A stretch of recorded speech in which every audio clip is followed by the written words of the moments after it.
We currently have two dynamic photography exhibitions on view at the Portland Art Museum. We have over 100 photographs by Minor White that he made for the Works Progress Administration in 1938 and 1939. So I split the exhibition into two phases, which were grouped by subject matter. The first phase demonstrated the work that he did of industrial complexes along the Willamette River, as well as some photographs that he took of actors at the Portland Civic Theater. And the second phase mainly consists of photographs that are rather well known of buildings that were iron-fronted, many of which have now been torn down. So they are wonderful records of the past architectural history of Portland, but they also demonstrate the type of photography that Minor was capable of at the very beginning of his career. Along with the photographs of the iron front buildings, there is a section of photographs that Minor made in Eastern Oregon in the early 1940s when he relocated there to become the head of the LeGrand Arts Center. And they are wonderfully different and begin to show us more of the type of abstract photography that Minor would become known for the rest of his career. There is also a section in the exhibition of photographs of a very special suite of works that Minor made specifically for the Portland Art Museum. In 1942, he was commissioned to photograph two historic Portland homes that have since been torn down. And he was able to make the photographs in a multi-week period, and right as he was finishing creating the images, he was summoned to war.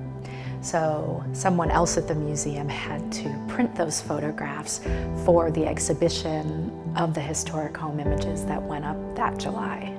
In addition to Minor White's photographs from the permanent collection, we also have Robbert Flick's Arena series on view in the main building. Arena is a really fascinating project that Robbert did over the course of 2 years. It was a way for him to work within a certain set of terms that were dictated by the parking garage where he had decided to contain himself.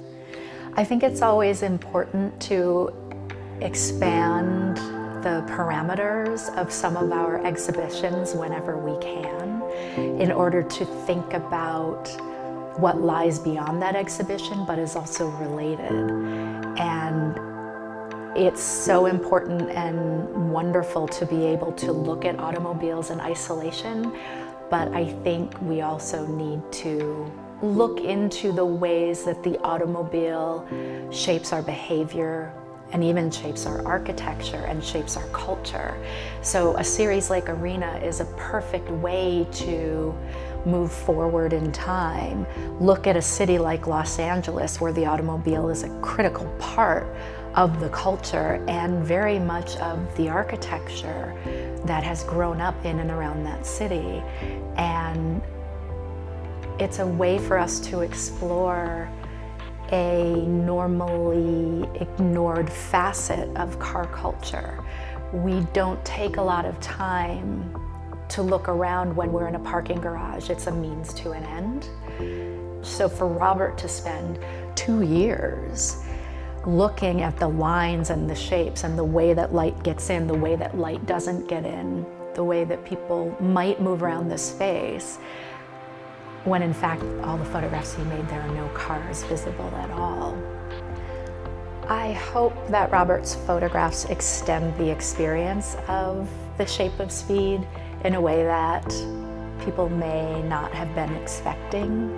And if people walk to their cars and think about the curb or the sidewalk or the garage where their car is currently parked for 2 or 3 seconds more than they may have otherwise, I think Arena has done its job.